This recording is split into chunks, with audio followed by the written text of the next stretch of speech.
안녕하세요. 특강 진행하겠습니다. 2024년 공인노무사 2차 시험 노동법 해설 특강을 진행하도록 하겠습니다.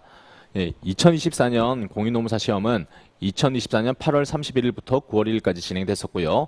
자, 지금 촬영하는 시점은요, 9월 1일 바로 해설 특강을 시험 끝나기 전부터 바로 지금 해설을 진행하고 있습니다. 저는 프라임법학원에서 공인노무사 1차, 2차 노동법 강의를 맡고 있는 박원철 노무사라고 합니다. 일단 뭐 제 소개 같은 것들은 좀 나중에 하는 걸로 하고 바로 특강부터 진행하도록 할게요. 자, 첫 번째 문제를 보시면요. 자, A 회사는 상시 500명의 근로자 사용하는 골프장 운영 사업과 부동산 임대업 영위하는 회사다. 회사가 두 개의 사업을 운영하고 있네요. 자, 근로자가 이제 갑이란 근로자 나왔고요. 10명의 근로자인데 기간제 근로자라 되어 있습니다. 1년의 계약 기간으로 하는 근로계약 체결에서 2002년 1월 1일부터 골프장 운영 사업 부분에 일을 하고 있고요.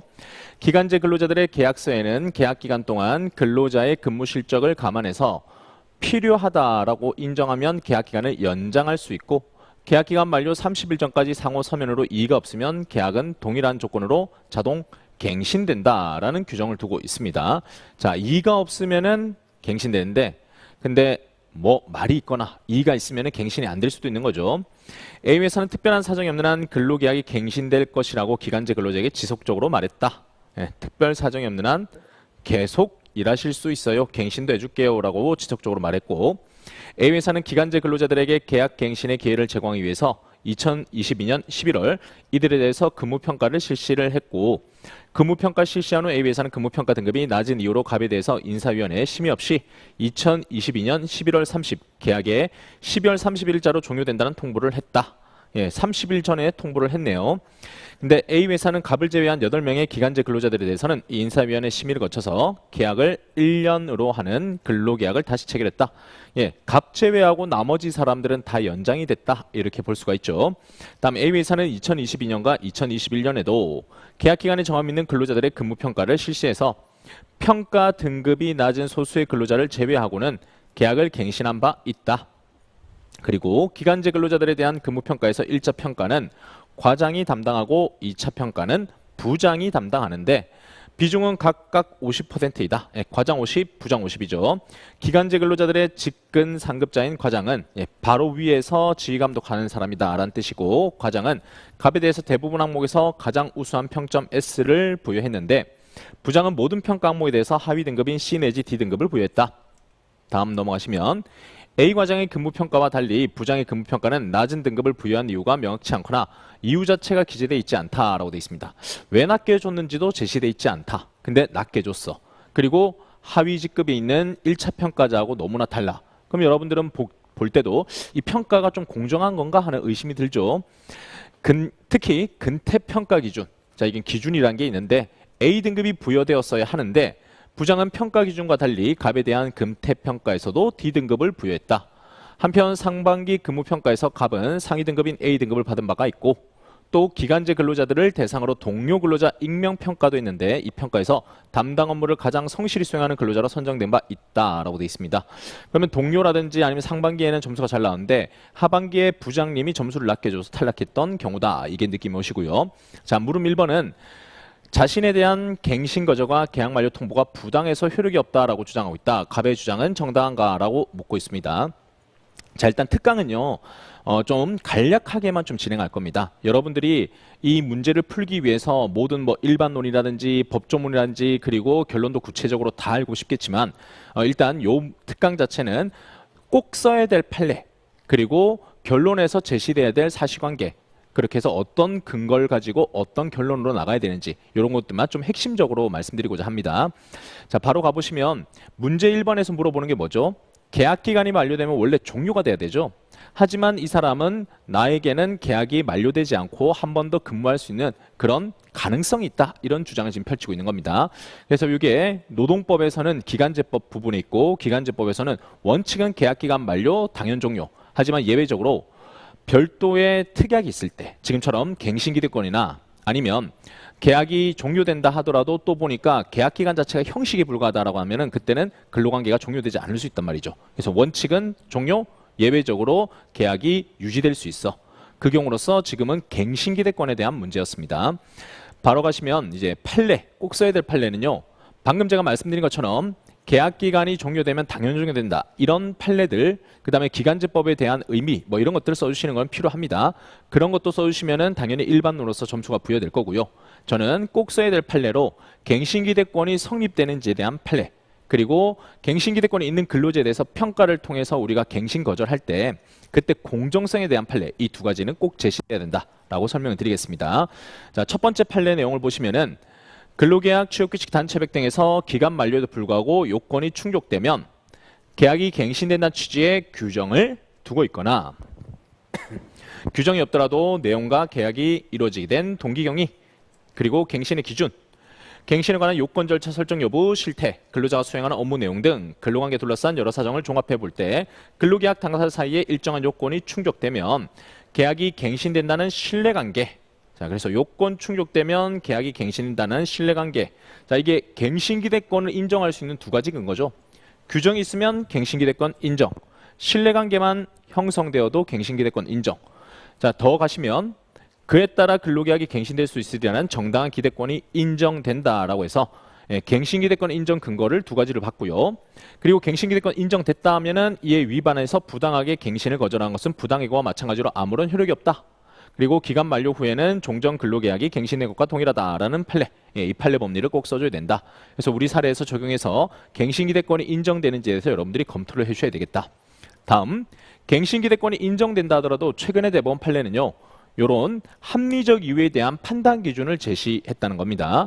그래서 갱신기대권이 있는데, 자, 여기서부터 시작해보면 이를 배제하고 갱신을 거절하는데 합리적 이유가 있는지 문제될 때는 사업의 목적, 성격, 여건, 근로자 지위, 담당 직무 내용, 체결 경위, 갱신 요건이나 절차 설정 여부, 운용 실태, 책임 있는 사유가 있는지 등 근로관계 둘러싼 여러 사정 종합해 볼 때 갱신 거부의 사유, 절차가 사유 통념에 비춰볼 때 객관적이고 합리적이고 공정한지를 기준으로 판단해야 된다. 그리고 이런 입증에 대한 것, 증명 책임은 사용자가 진다라고 되어 있습니다. 물론 이 판례 말고 앞부분에 대한 판례만 가지고도 부당하게 근로계약 갱신 거절이라는 부분을 살려서 갱신을 거절하는 것이 정당했다, 부당했다, 이런 얘기를 주장하시고 평가하시면 됩니다. 근데 요 내용만 쓰기보다는 요 뒤에 있는 두 번째 판례 있죠. 이 내용까지 여러분들이 추가를 해주신다면 좀 더 풍부하게 답안지를 구성할 수가 있다라고 설명드릴 수 있겠습니다. 그러면 이런 판례들을 이제 쓰셨다라고 한다면 검토를 어떻게 쓸 수 있을까? 다음 가시면, 자, 결론에서 갱신기대권이 인정되는지를 먼저 검토해 주신 겁니다. 거절 자체가 정당한지를 따지기 전에 갱신기대권이 있어야, 그래야 근로자는 더 근무할 수 있는 기대권이 있는 거고, 근데 그 권리가 있는데도 불구하고 사용자가 부당하게 거절했는지를 평가할 수가 있겠죠. 그래서 첫 번째 단계로는 갱신기대권 인정 여부를 검토해 주셔야 됩니다. 자, 이번 문제에서, 자, 1, 2, 3, 4가 지금 사실관계예요. 왔다 갔다 하면은 정신없으니까 제가 편집하기를 문제에서 해당되는 사실관계들을 제가 따로 편집을 해가지고 여기 붙여놓은 겁니다. 읽어보시면은 계약서가 아까 나왔었어요. 계약서에 계약기간 동안 근로자의 근무 실적 등을 감안해서 필요하다 인정하면 계약기간을 연장할 수 있다. 만료 30일 전까지 상호 서면으로 이의가 없으면 동일한 조건으로 자동 갱신된다라는 규정이 있다라고 돼 있죠.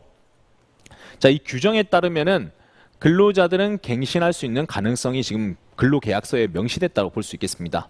근데 이 규정만 가지고 완벽하지 않은 게, 원래 갱신기대권이 완벽하게 인정되려면은 근로자한테 어떤 경우에는 갱신한다까지 조건으로 구구절절 나와 있으면 제일 좋습니다. 뭐 평가를 했는데 80점이 넘으면 갱신한다, 이런 식으로 돼 있으면은 근로자가 평가 점수 받는데 제가 80점 넘었으니까 당연히 저는 갱신돼야 되지 않습니까? 이렇게 싸울 수 있다는 거죠. 근데 지금은 연장할 수 있다, 필요하다 인정하며, 그리고 만료 30일 전까지 서면으로 이의가 없으면 동일한 조건으로 자동 갱신된다라고 돼 있죠. 근데 이번 사건 같은 경우에는 30일 전에 서면으로 이의를 했어요. 그 다음에 필요하다, 요것도 되게 객관적이냐 주관적이냐 얘기했을 때는 회사가 알아서 그냥 필요하다라는 걸 생각할 수가 있는 거잖아요.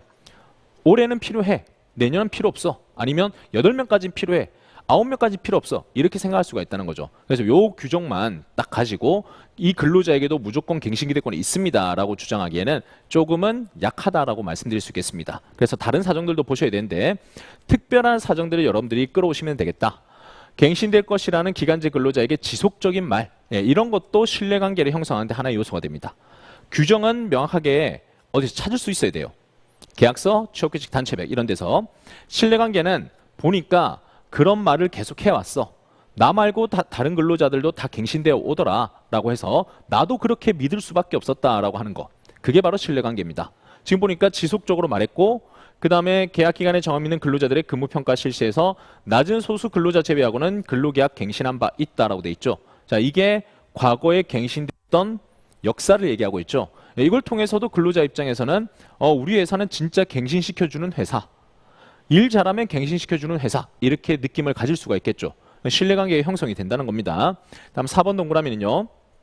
갑을 제외한 8명의 기간제 근로자는 인사위원회 심의를 거쳐서 실제 1년으로 하는 계약을 다시 체결했다. 즉 이 사람들은 갱신됐죠. 예전에도 그랬고 올해도 갑 제외 다른 사람들 다 해줬고 그 다음에 계약서 내용도 있었고 그 외에도 신뢰관계를 형성할 수 있는 말도 반복적으로 했고 그럼 규정으로도 갱신기대권을 얘기할 수 있지만 조금 약하고 그 외의 내용들을 다 종합적으로 봤을 때 우리는 신뢰관계가 형성되었다 이렇게 얘기할 수가 있겠습니다. 그래서 결론 보시면 갱신에 대한 근로계약 내용이 존재하고 명시되지 않았지만 평가를 실시해서 계약을 갱신한 사례, 특별한 사정이 없는 한 근로계약 갱신될 것이라 지속적으로 말해온 사정, 이런 걸 종합해보면 신뢰관계가 형성되어 있다. 그래서 갱신기대권은 인정된다라고 평가할 수가 있겠습니다. 그럼 갱신기대권이 있으니까 이제 그 근로자에게 갱신 거절을 했죠. 낮은 점수를 이유로. 낮은 점수가 객관적이고 공정한 평가를 했는지를 이제 평가하시면 되겠죠. 보시면 갱신 거절이 정당한지라는 목차에서 자, 또 사실관계입니다. 사실관계에서 어떤 게 있었냐면 갑이라는 근로자에게는 이렇게 인사위원회 심의가 없었다라고 되어 있습니다. 갑은. 근데 갑을 제외한 8명은 어떻게 돼 있었냐? 심의를 거쳤다라고 돼 있습니다. 그러면 왜 갑에게만 이렇게 인사위원회 심의를 거치지 않았을까? 이게 객관적이고 공정하고 형평성이 있는 것인가? 이런 생각을 하셔야 되겠죠. 그 다음 더 가시면 이것도 사실관계 내용입니다. 1차 평가는 과장 담당, 2차 평가는 부장 담당, 비중 50%. 그리고 직근 상급자 과장은 갑에 대해서는 우수한 평점 S를 부여했다. 자, 직근이라는 건 가장 가까이에서 지켜본다는 거죠. 가장 가까이서 지켜본 사람이 최고의 평가를 내렸는데 근데 이보다 좀 더 뒤에서 좀 더 관리직인 사람인 거죠. 부장은 일하는 거 하나하나 꼼꼼히 다 보지도 않았는데 근데 왜 모든 평가 항목에서 이렇게 낮은 등급을 줬을까? 의아하잖아요. 의아하니까 여기 대해서 이유를 좀 제시해줘야 된단 말이죠. 보니까 낮은 등급 부여한 이유가 명확치 않아서 아니면 이유 자체가 기재되어 있지 않다라고 되어 있습니다. 되게 주관적으로 이루어졌다. 객관적이지 않고 되게 주관적이다 이렇게 얘기할 수가 있겠습니다. 그리고 이게 공정성이 있느냐 그것도 좀 의심스러워요. 밑에 보시면 또 평가 기준에 따르면 이게 좀 아쉬운 게 사실관계에서 평가 기준이 어떻다라는 내용들, 평가가 어떻게 이루어진다 이런 내용들이 구구절절 나와 있잖아요. 그러니까 결국 제시된 내용을 가지고 우리가 활용할 수밖에 없는데 기준에 따르면 회사가 정한 기준에 따르면 A등급을 줘야 되는 점수를 받은 사람인데 근데 이 사람에게는 D등급을 부여했다. 그러면 회사 자체적 평가 기준에 어긋나게 평가를 한 거다 이렇게 볼 수가 있겠죠. 그러면 점수가 낮은 사람이 잘못이에요? 아니면 평가를 한 사람이 잘못이에요? 했을 때는 평가를 한 사람이 스스로의 지침, 회사 내의 기준을 어기고 했다는 거죠. 그럼 평가 자체가 공정하지 않았구나 이렇게 얘기할 수가 있겠습니다. 또 다음 단락 가시면 상반기에는 상위 등급이 A등급 받았다. 상반기에는 잘 하던 사람이 근데 갑자기 떨어져 버려. 그럼 뭔가 있어야 되지 않습니까? 평소에도 뭐 지각 결근 이런 것들이 있다라든지 아니면은 뭐 민원인과 엄청 싸웠다든지 청소 상태가 안 좋았다든지 그런 게 있어야 될 텐데 그런 내용이 나와 있잖아요. 또 동료 근로자들은 오히려 뭐라고 했느냐? 익명 평가를 했는데 담당 업무를 가장 성실하게 수행하는 근로자로 선정했다. 그러면 과장, 동료 근로자 다 좋게 평가하고 있는데 부장만 좀 더 고위직인 부장만 점수를 낮게 주는데 이유도 없어. 회사 지침도 어겼어. 그러면 여러분들은 이거는 공정하지 않다라고 평가할 수가 있겠죠. 그래서 마지막 마무리를 해보면 과장의 평가 점수와 상반기 동료 근로자 평가에서 높은 평가가 이루어졌는데 이런 내용들을 본다면 근로자가 낮은 평가에 대한 사유가 전혀 엿보이지 않는 상황이다. 거기에 부장의 낮은 평가는 합리적, 객관적, 합리적 이유가 존재하지 않는다.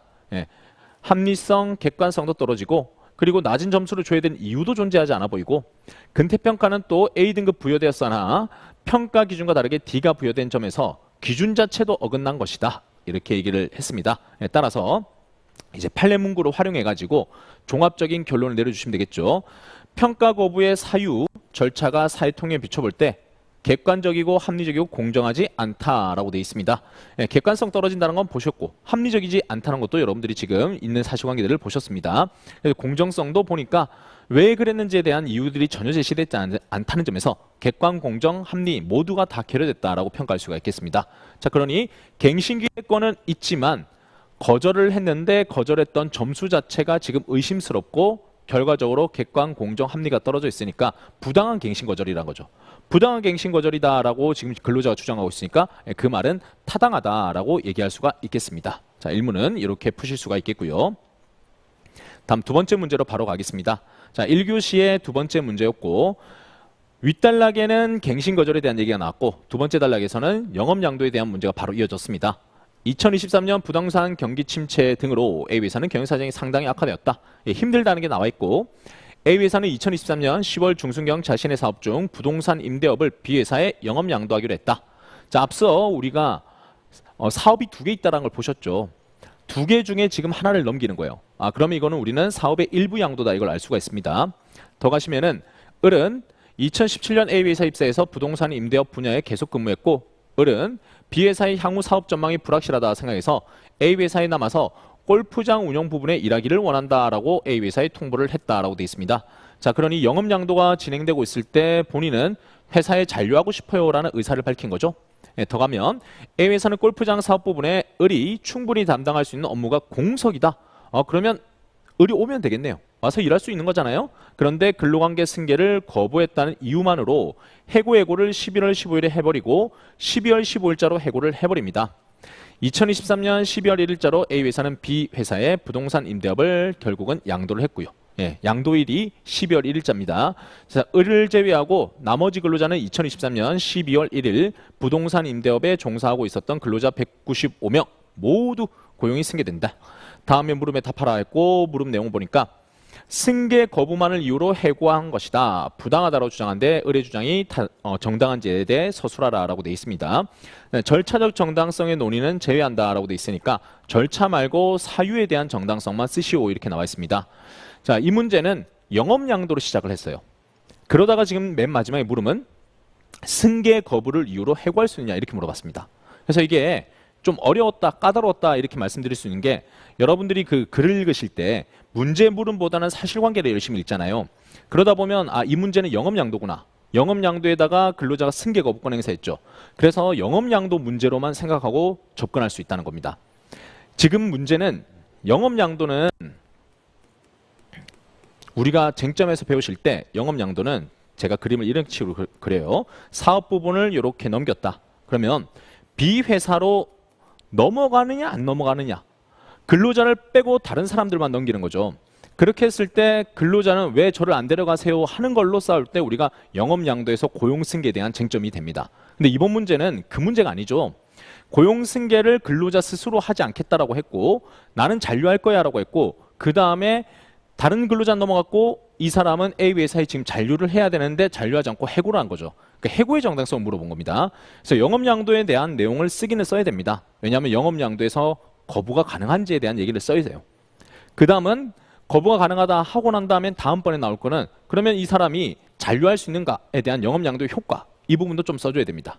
다음 쓸 부분은 그 다음에 근로자가 해고될 만한 이유가 있는지에 대한 해고의 정당성에 대한 논의를 써야 됩니다. 네, 그래서 완벽하게 영업양도 또는 해고만 쓰는 게 아니라 둘 다를 적절하게 이 문제에 맞도록 믹스해서 쓰는 문제였다라고 말씀드릴 수 있겠습니다. 자, 이것도 본문을 간략하게 판례 위주로만 정리를 해보면 방금 말씀드린 것처럼 영업양도에서 근로자가 승계 거부를 할 수 있는지 만약 근로자가 승계 거부권을 행사할 수 없다라고 한다면 무조건 넘어가야 되겠죠. 근데 우리 판례는 승계를 반대하는 의사를 표시할 수 있다라고 해서 법조문에 근로기준법에는 명확하게 나와 있잖아요. 여기에 대한 해석은 뭐 여러 가지가 있지만 학설 중에는 민법 제 657조 657조 1항 여기에 따라서 거부권을 행사할 수 있다 이렇게 얘기를 합니다. 자, 이거 거부권에 대해서는 어쨌거나 판례 내용만 쓰시면 되겠고 반대라는 표현을 썼지만은 근로자가 거부한다 이렇게 해석이 됩니다. 그러면 거부권 쓸 수 있다는 걸로 끝났죠?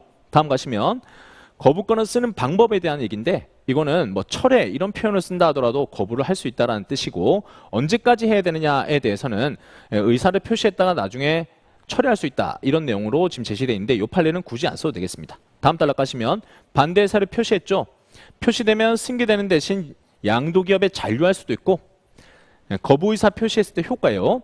아니면 둘 다로부터 퇴직할 수도 있고, 아니면 퇴직 후 새롭게 양수회사에 건너가는 신규 입사자로 갈 수도 있다라는 세 가지가 있습니다. 이번 문제는 1번 동그라미에 승계되는 대신 잔류할 수 있다, 이 부분이 적용될 수가 있겠죠. 그러니까 종합해보면 거부권 행사 가능하고 거부권 행사의 효과로서 원래 있었던 기업에 잔류할 수 있다. 이번 문제는 특히나 다른 사업 부분이 남아있는 상황이고 잔류했을 때 근무할 수 있는 곳이 공석이기 때문에 근로자는 거부권을 행사해도 당연스럽게 잔류가 가능하다, 이렇게 얘기할 수가 있겠습니다. 다음 넘어가시면, 그럼 해고, 이제 사용자가 해고를 했으니까 해고를 했을 때 정당한 이유가 인정되느냐에 대한 부분인데, 해고에 대해서는 우리가 크게 두 가지로 나뉩니다. 근로자 귀책에 의한 해고, 사용자 사정, 사용자 귀책에 의한 해고, 이렇게 크게 두 가지로 나뉘고, 근로자 귀책에 의한 해고는 또 두 가지로 나뉘는 게 징계해고, 통상해고, 이렇게 나뉘는데, 우리 판례는 어쨌거나 둘 다가 해고라는 점에서 사회 통념상 고용관계를 계속할 수 없을 정도로 근로자에게 책임 있는 사유가 있을 때 그때 행해져야 정당성이 있다라고 하고 있고, 그 다음에 요거에 대한 평가는 목적과 성격, 여건, 지위, 담당 직무 내용, 동기와 경위, 이로 인해서 위계 질서 무난하게 될 위험성, 이런 것들을 종합적으로 본다라고 되어 있습니다. 자, 빠르게 읽고 다 읽지 않고 휙 넘어간 이유는 뒤에 가시면 알겠지만은 요런 내용이 하나도 없어요. 근로자가 뭘 잘못했다, 뭐 무단결근했다든지 회사 질서를 어겼다든지 이런 내용들이 전혀 제시되어 있지 않습니다. 그냥 거부권 썼는데 거부권은 오히려 앞에서 본 것처럼 우리 근로자가 할 수 있는 권리였죠. 반대할 수 있다라고 우리 판례가 인정했지 않습니까? 그럼 근로자는 적법한 권리를 행사했는데 근데 지금 해고를 해버린 거예요. 그러면 이게 23조 1항의 정당한 이유를 근로자에게 아무런 규칙도 없는데 그런데도 불구하고 근로자 잘못이라 얘기할 수는 없는 거잖아요. 23조 1항의 정당성 인정하기 어렵다는 거죠. 다음 가시면 경영상 이유. 자, 사용자의 귀책은 인정되느냐인 건데, 자, 방금 사실관계 볼 때 제일 첫 번째 줄에 경영이 어렵다 이런 얘기 나왔잖아요. 그럼 회사가 힘들어서 지금 영업 양도도 하고 있죠. 이런 경우에 있어서는 정리해고는 될 수 있는 거 아니냐라고 볼 수 있는데, 여기에 대해서도 이제 법조문하고 이것도 판례 내용이긴 하나 법조문 가지고 얘기를 해보면 긴박한 경영상 필요를 갖춰야 됩니다.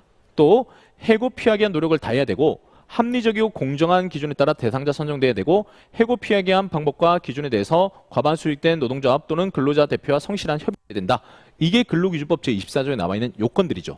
이걸 갖춰야 되고, 다만 우리 판례는 여기에 대해서는 모든 걸 다 갖춰야 될까 아니면 일부가 좀 결여돼야 될까에 대해서는 학자들과 판례의 내용이 좀 다르긴 합니다. 어쨌든 판례 내용은 유동적 정해진다, 확정적 고정적인 거 아니다 그러면서 모두 갖춰서 정당한지 여부는 요건 구성할 때 개별 사정 종합적 고려해라라고 하면서 일부 요건이 좀 결여돼도 괜찮다는 식으로 얘기를 하고 있긴 합니다. 자, 여기까지가 판례였는데, 문제는 이 긴박한 경영상 필요는 회사가 힘들어서 영업 양도할 때는 긴박한 경영상 필요를 인정할 수는 있어요. 그렇다 해도 나머지 해고 피하기 위한 노력, 공정한 대상자 선정 이런 것들 있었냐는 겁니다. 그런 얘기들이 없었죠. 그래서 24조에 있는 요건들 중에 뭐 굳이 우리가 가능성이 있다라고 한다면, 인정될 수 있는 게 있다라고 한다면 긴박한 경영상 필요 빼고는 나머지는 하나도 거치지 않았습니다. 그런 경우에 있어서 우리가 정당성 인정할 수 있겠느냐? 그렇지 않다라고 볼 수 있겠습니다. 그것도 지금 회사 힘들어서 정리해고하겠다 한 게 아니라 어떤 사유로 들었죠? 앞서 사실관계에서 거부권 썼잖아. 그래서 너 자르는 거야. 이렇게 얘기를 했잖아요. 그럼 회사가 힘들어서 도저히 고용을 계속할 수가 없다. 이런 얘기를 한 것도 아니라는 겁니다. 따라서 정리해고의 정당성도 갖춰지 않았다라고 얘기할 수가 있겠습니다. 자, 지금 말씀드렸던 부분을 이제 텍스트로 정리해보면, 자, 결론으로 일단 영업 양도인지를 먼저 검토를 해야 됩니다. 영업 양도인지는 사실관계에서 다 구체적으로 나와 있긴 합니다. 하지만 여러분들이 영업 양도여야 그 다음에 거부권을 쓸 수 있고, 그 다음에 거부권 썼을 때에 대한 효과를 쓰고, 그 다음에 해고에 대한 정당성을 쓰고, 이런 순서대로 갈 수 있기 때문에 요거는 논의의 전제로서 써주시면 좋겠다라는 겁니다.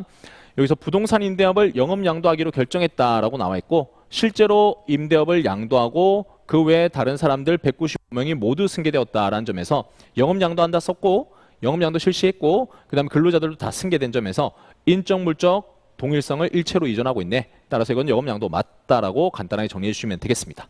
다음은요, 승계 거부에 대해서는, 자, 사실관계 부분에 발췌한 부분은요, 사업 전망 불확실하다 생각해서 A 회사에 남아 골프장 운영 부분에 일하기를 원한다 라고 통보했고, 골프장 사업 부분에서 을이 충분히 담당할 수 있는 업무가 공석임에도 불구하고 승계를 거부했다는 이유만으로 해고 예고하고 그 다음에 해고했다라고 되어 있습니다. 자, 근로자가 여기에서 잔류하겠다, 남아서 일하겠다 원한다라고 통보했다는 점에서 이 부분을 우리가 뭘로 평가할 수 있느냐? 영업양도 과정에서 근로자는 승계를 거부할 수 있다라고 평가가 되는 거고요. 일부 사업 부분이 영업양도 되었다. 예, 앞서도 얘기했죠. 골프장 사업 부분은 여전히 남아있다 했으니까 남아있는 부분에서 을이 충분히 담당할 수 있는 업무가 공석이라는 점에서 잔류가 가능하다. 거부권 가능, 잔류에 대한 효과도 가능. 두 가지를 썼습니다. 다음 내용은 자, 그럼 정당한 이유. A 회사가 다시 근로자를 잘랐으니까 여기에 대해서 해고의 정당성이 있는지를 보시면 사실관계에서는 근로관계 승계를 거부했다는 이유만으로 해고하고 해고했다라고 되어 있는 부분을 발췌했고, 자, 승계 거부 외에 해고될 만한 규칙 사유는 없다. 즉 근로자가 잘못했다라는 비행위가 있었다는 거, 이런 것들은 보이지 않는다. 그 외에도 자, 또 사실관계 부동산 경기 침체를 이유로 경영 사정이 상당히 악화되었다. 그리고 사업 중에 부동산 임대업을 양도하기로 했다. 예, 이 부분을 가지고 우리가 긴박한 형상 필요성을 인정할 수는 있겠다. 왜? 근로기준법 24조 1항에 보면은 사업의 양도, 악화, 이런 것들, 사업의 악화 때문에 경영 상황의 위태로움 때문에 사업을 양도할 때는 그때는 긴박한 형상 필요가 있는 것으로 본다라는 법조문이 있습니다. 그 법조문을 활용해서 지금 얼마나 힘든지는 잘 안 나와 있지만 경영 사정이 악화되었다. 그래서 양도한다. 이 부분이 보이니까 이걸 활용해서 우리가 법조문에 있는 긴박한 형상 필요를 인정할 수는 있겠다는 거예요. 하지만 그 외에도 해고 필요로 공정한 대상자 선정, 근로자 대표와 협의, 이걸 해줘야 된다는 거죠. 근데 이걸 하나도 안 거쳤다. 구비한 것으로 보이지 않기 때문에 정리해고 요건을 갖췄다고 보기 어렵다. 23조에 따른 정당성도 보기 어렵고 24조에 따른 정당성도 보기 어렵다. 그렇다면 결론은 뭐가 되느냐? 해고의 정당성이 없다. 이렇게 얘기할 수가 있겠죠. 그래서 이번 문제도 영업양도 거부 가능했고 거부해서 근로자 잔류하려고 했는데 해고했으니까 그 해고에 대해서는 어떠한 이유도 정당성을 인정할 수 없기 때문에 해고는 정당하지 않다. 이렇게 정리하시면 되겠습니다. 자, 다음 문제는 3번 문제입니다. 자, 상시 100명의 근로자 사용해서 반도체 웨이퍼 제조하는 A 회사에는 노동조합이 있고요. 갑은 생산직 근로자인데 A 노동조합 조직부장 활동하던 중 업무 지시 위반을 이유로 해고됐고, 갑은 관할 지방노동위원회 부당해고 구제 신청했고 부당해고 인정하면서 원직 복직 및 해고 기간 동안 발생한 임금 상당의 지급을 내용으로 하는 구제 명령을 했고 확정도 되었습니다. 갑은 해고 기간 동안 A 회사와 같은 업종을 경영하는 B 회사의 생산직으로 취업해서 600만 원 임금을 지급받았고 아울러 A 노동조합으로부터 구제기금 명목으로서 100만 원도 받았다. 금원이 지금 두 가지가 보이죠. 하나는 다른 곳 가서 취업해서 번 돈, 하나는 노조가 주는 구제기금. 그 다음 갑이 해고 기간 동안 정상적 근무 제공했다면 받을 수 있었던 임금 상당액이자 평균 임금 총액은 1,800만 원인데 A 회사는 위 1,800만 원에서 해고 기간 동안 발생한 수입 700만 원 전액을 공제를 주장하고 있다. 참 본인이 해고해놓고 되게 뻔뻔하죠. 네, 더 가시면 중간 수입으로 공제하고 나머지 지급해야 될 최종 임금이 얼마인지 판례 법리에 근거해서 설명하시오라고 되어 있습니다. 그래서 금액을 얼마인지까지 물어봤다. 네, 지금까지 우리 노무사 시험에서 구체적인 계산까지 해봐라고 하는 것들은 주로 1차 때 뭐 장기 근속했을 때 연차 휴가 일수 이런 것들을 물어보긴 했지만 이번처럼 2차 시험에서 동계산까지 해봐라고 하는 거는 약간 처음이었던 것 같습니다. 네, 그렇게 이제 또 문제가 예전 같았으면 판례 법리만 물어봤겠죠? 그런데 지금은 또 계산까지도 물어보고 있으니까 점점 더 구체적으로 알고 있는지, 이 문제는 솔직히 말하면 숫자까지 써야 알고 있는지 모르는지가 확실하게 보이거든요. 네, 그래서 제대로 좀 물어봤다라고 볼 수가 있겠습니다. 바로 또 들어가면 이 문제는 부당 해고 기간 중의 중간 수익 공제에 대한 문제이고 원래부터 좀 나올 거다 생각을 했었는데 드디어 나오긴 했네요. 자, 일반론으로 뭘 써야 될까? 부당 해고 기간 동안의 소급 임금에 대한 부분이고, 요거는 내용이 좀 길긴 한데, 자, 해고가 무효인 경우 근로계약 관계가 유효하게 존속함에도 불구하고 사용자 귀책으로 인해서 근로 제공하지 못한 셈이니 민법 제538조 1항에 의해서 임금 지급을 청구할 수 있다라는 내용을 써주시면 되겠다. 근데 이번 문제는 뭐 불가능한 상태라든지 아니면 사업을 폐지했다든지 이런 내용들은 안 나와 있기 때문에 위에 있는 판례 덩어리만 쓰셔도 무방하겠고, 다음 가시면 자, 중간 수입 공제로 바로 넘어가면 중간 수입은 민법 제538조 2항에서 채무를 면함으로써 얻은 이익이니까 해고 기간 중 임금을 지급함에 있어서는 중간 수입을 공제할 수 있다는 판례를 써주시면 되겠습니다. 근데 여기서 이 부분을 꼭 써줘야 됩니다. 공제할 수 있는 중간 수입은 해고에 따른 근로제공 채무 면제와 상당 인과관계가 있어야 된다라고 돼 있죠. 예, 근로자가 사용자한테 가서 노무 제공을 했기 때문에 그래서 월급을 받는 건데 노무 제공하지 않고 다른 곳 가서 취업했다. 그러면 사용자에게 해야 될 근로자의 의무, 노무 제공 의무를 이행을 안 했잖아요. 안 함으로 인해서 얻은 수입이 있어야 된다는 겁니다. 그 부분을 가지고 평가하는 게 지금 금원 두 가지 있었잖아요. 하나는 다른 곳 가서 번 돈, 하나는 노조가 준 돈. 자, 이 두 개에 대한 금원을 판단할 때 요 기준이란 말이에요.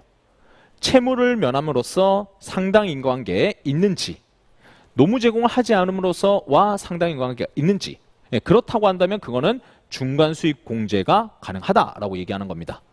네, 이번 문제는 같은 기간이라는 점 나왔었죠. 부당해고 기간 동안 다른 곳 같다라고 돼 있으니까 그 기간은 나올 수 있는데 그 외에 앞에 있었던 채무를 면함으로써와 상당 인과관계에 대해서 여러분들이 평가해서 두 경우에 대해서 중간 수입을 공제될지 말아야 될지를 구체적으로 접근해보라라고 하는 게 출제자의 의도였다고 생각을 합니다.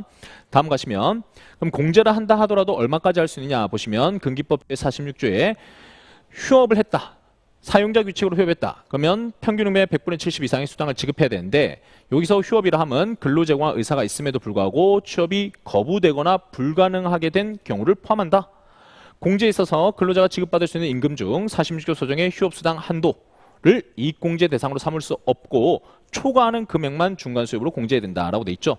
즉 70%까지는 사용자가 무조건 줘야 된다는 겁니다. 자기가 줄 돈의 70%는 휴업수당에 들어가니까 무조건 줘야 되고 70% 넘어가는 30%만 공제할 수 있다라는 게 우리 판례의 태도였죠. 자, 이렇게 해서 판례의 흐름은 이 프로세스를 여러분들이 다 써주는 게 중요했다라고 말씀드릴 수 있겠고, 자, 결론 가보겠습니다. 결론은 첫 번째, 일단 비회사하고 노조 두 가지의 금원이 있었죠. 이 금원에 대해서 중간 수입 공제 대상이 되는지를 일단 쓰셔야 됩니다. 첫 번째는 비회사 같은 경우에는 조금은 아쉬운 게 사실관계가 구체적이지 않았던 게 있어요. 뭐가 있냐면 A 회사와 같은 업종을 경영하는 B 회사의 생산직 취업 이렇게만 나와 있거든요. 근데 원래 좀 더 디테일하게 간다면 이 부분이 채무를 면함으로써 얻은 이익인지가 나와야 됩니다. 즉 A 회사에서는 몇 시부터 몇 시까지 근무한다. 뭐 월화수목 금만 일하는데 B 회사 같은 경우에는 토일만 근무한다. 이럴 수도 있지 않습니까? 그건 어떻게 추측을 했냐면 A 회사 같은 경우에는 해고 기간 동안이 1,800만 원이에요. 부당해고 기간이. 근데 B 회사 같은 경우에 600만 원이에요. 임금의 3분의 1이다?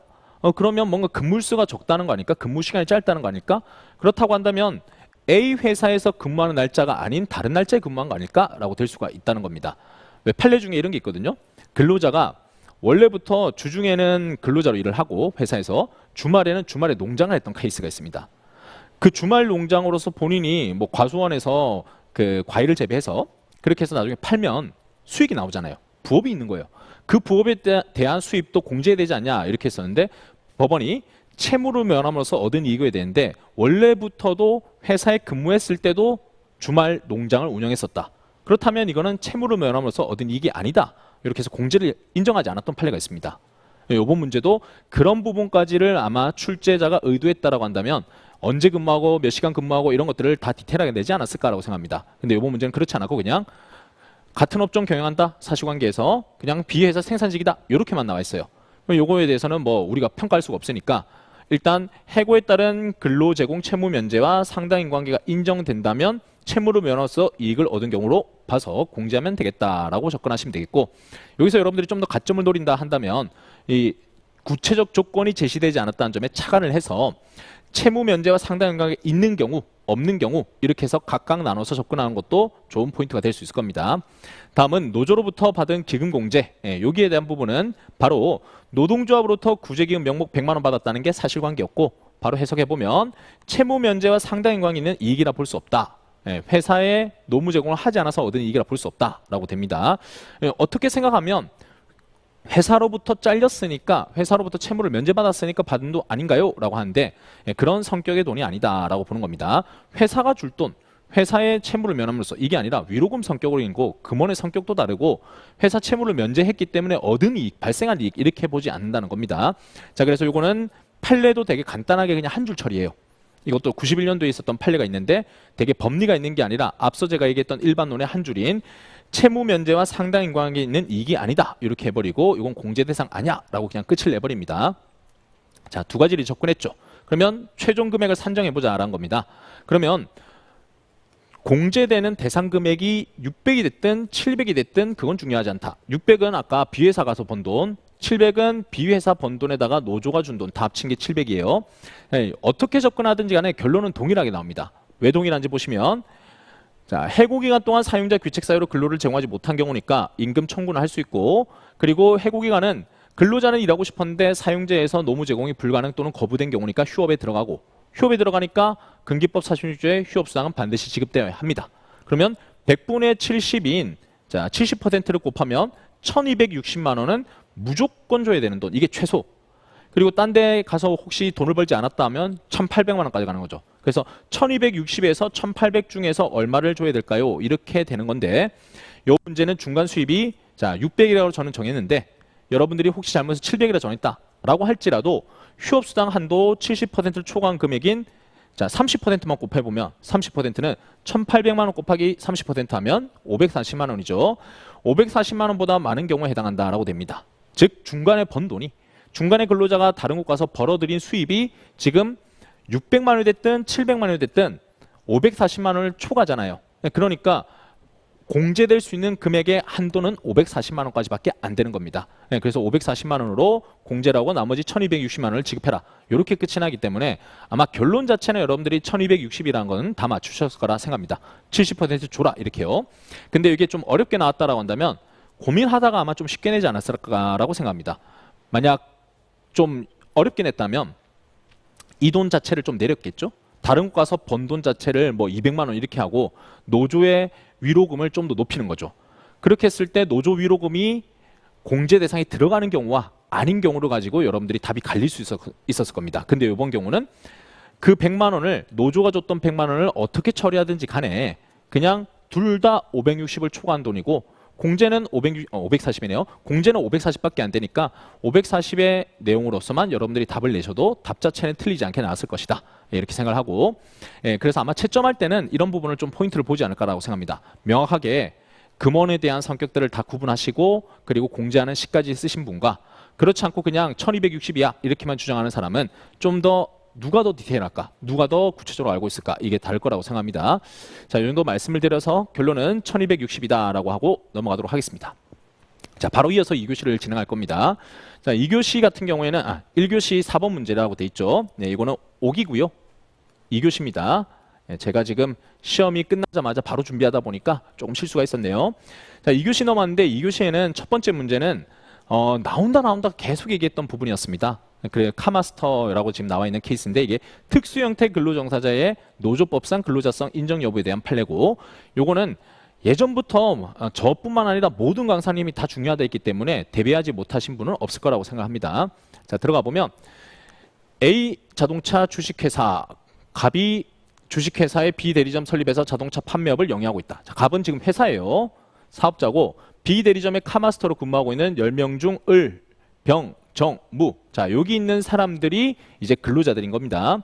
갑이 미리 마련한 정형화된 형식의 계약서를 통해 여러 해 걸쳐 매년 자동차 판매 용역 계약을 체결했고, A회사 자동차 판매 수금 채권 관리 등 업무를 수행하는 판매원이다. 자, 판매원들의 업무가 자동차 판매 용역 계약 체결하고 자동차 판매 관련된 업무들을 쭉 하고 있네요.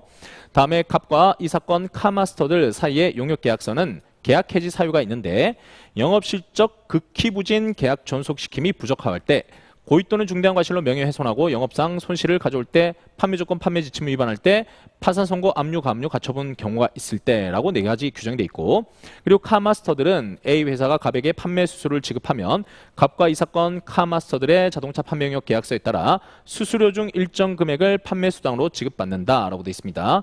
자, 보시면은 A 회사가 있고, A 회사가 여기에 판매 수수료를 갑한테 주죠. 갑이 사장님이 냈죠. 갑이 그 다음에 용역계약서에 적혀있는 금액대로 다시 이 카마스터들한테 돈을 준다라고 돼 있는 겁니다. 다음 가면 카마스터들은 기본급이 없다.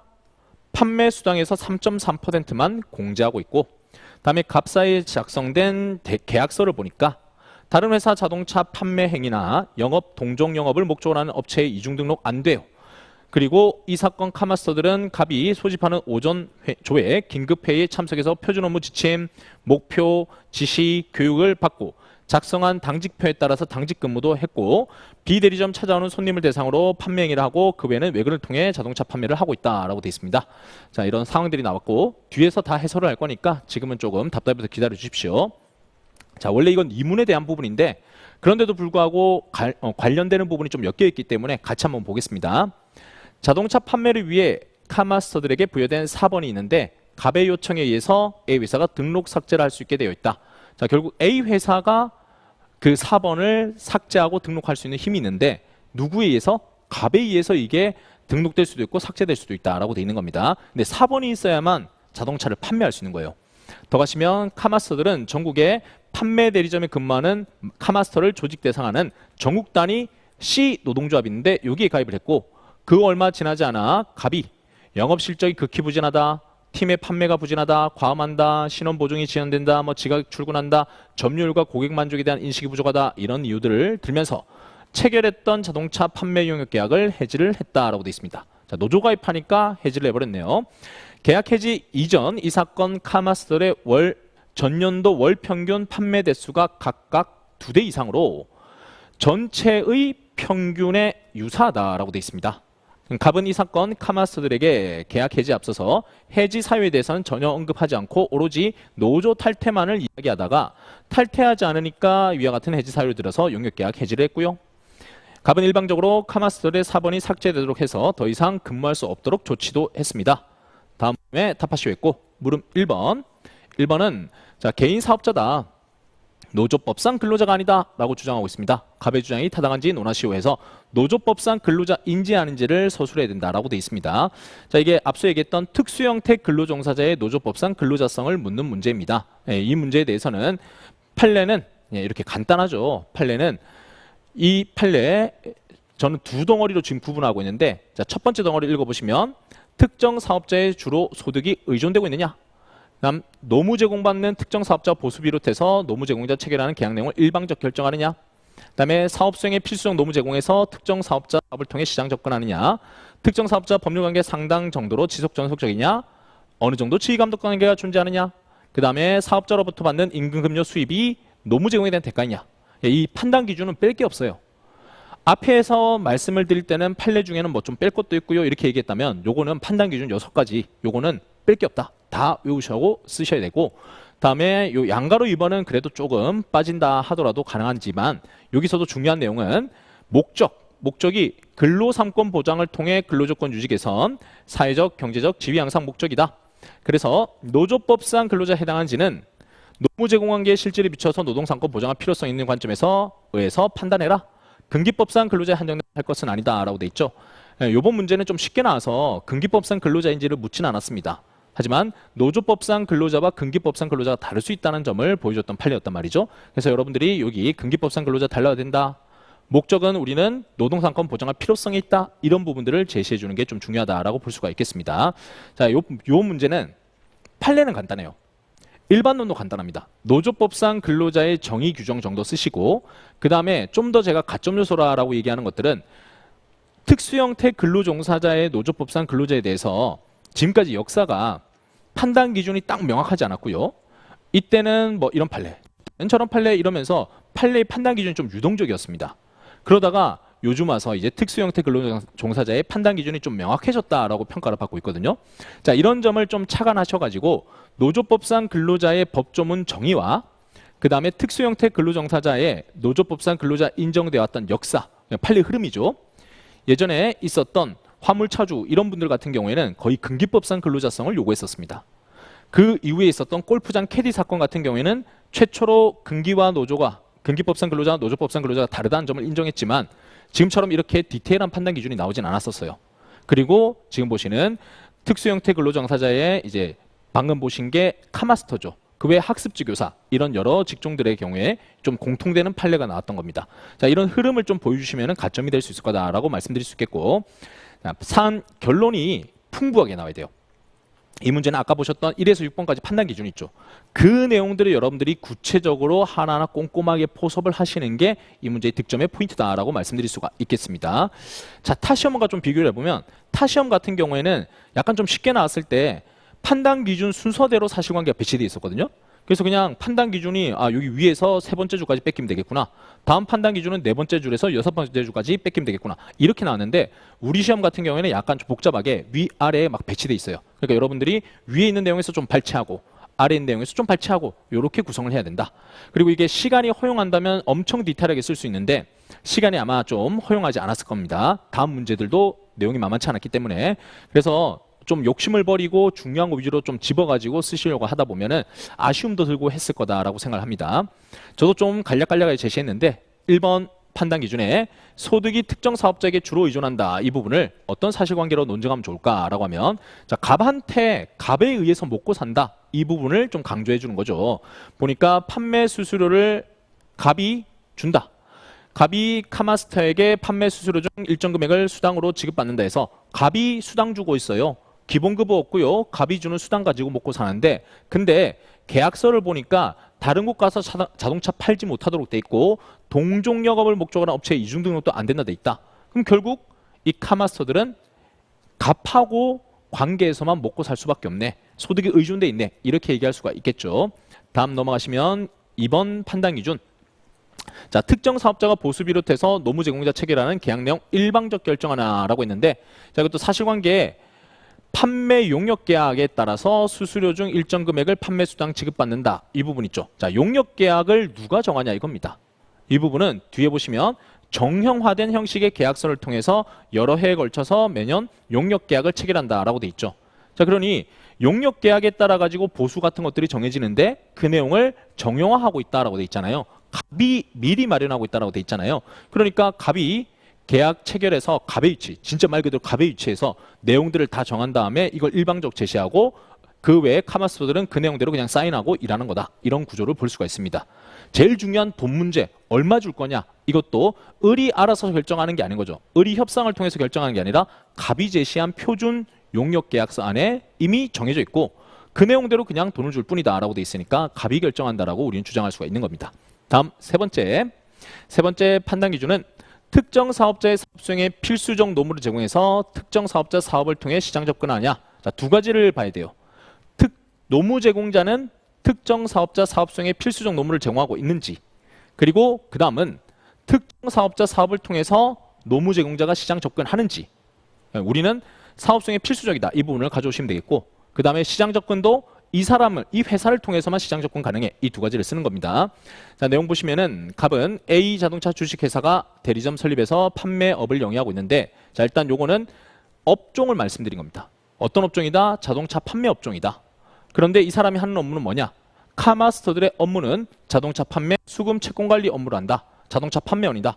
자, 자동차 판매 회사에서 판매원은 사업성의 필수적 노무를 제공하죠. 이 부분 가지고 설명이 끝나는 거죠. 필수적 노무를 제공하고 있다. 자동차 판매 회사에.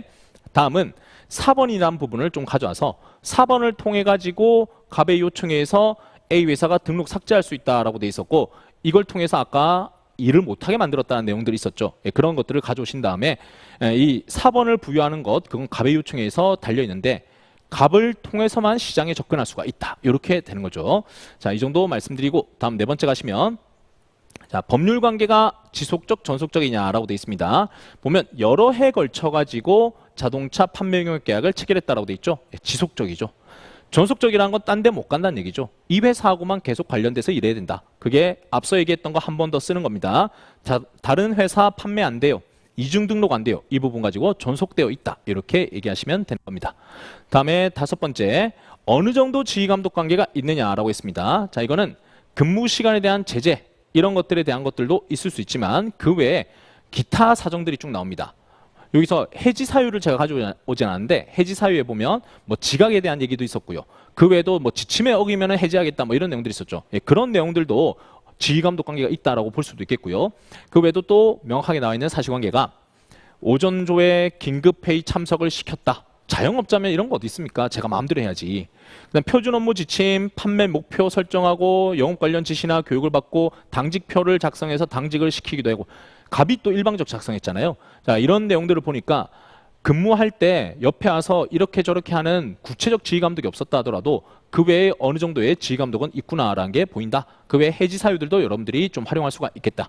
해지 사유에도 지시를 따라야 된다라는 내용들 있죠. 따르지 않으면 해지할 수 있다는 내용들도 있죠. 예, 그런 것들이 다 지휘감독의 관계가 인정될 수 있는 요소들이다라고 정리할 수 있겠습니다. 자, 이렇게 해서 5번째까지 봤고 6번째. 자, 임금급료 수입이 노무 제공에 대한 대가이냐 했는데 갑으로부터 받는 돈은 뭐냐? 앞서 사실관계 또 나옵니다. 매년 용역계약 체결했고 업무를 하는데 근데 갑에게 판매 수수료 지급하면 카마스터들에게 용역계약에 따라 수수료 중 일정 금액 판매 수당 지급받는다라고 되어 있습니다. 결국 이 내용은 자동차 판매를 해야 돈이 나온다는 거죠. 자동차 판매하는 건 이 사람들의 카마스터들의 업무죠. 노무 제공에 대한 대가라는 거죠. 업무를 했기 때문에 자동차 판매라고 하는 업무를 했기 때문에 돈이 나온다.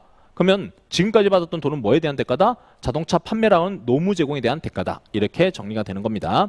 자, 이렇게 1에서 6번까지를 보셨고 여러분들이 이 문제 풀 때 약간 실수하는 게 뭐냐면은 강박이 있어요. 우리는 사실관계 하나면은 판단의 기준 하나만 써먹어야 돼. 이렇게 생각을 하시면은 앞에 한번 써먹었는데 뒤에 가서 쓸 말이 없고 하면서 좀 곤란스러운 상황들이 발생합니다. 근데 보면 하나의 사실관계가 여러 가지 의미를 내포할 수 있기 때문에 다양하게 여러분들이 앞에 써먹었다 하더라도 또 다른 사실관계에 엮어가지고 여기서도 써먹을 수 있어 하고 여러분들이 논증을 해주셔도 된다는 겁니다.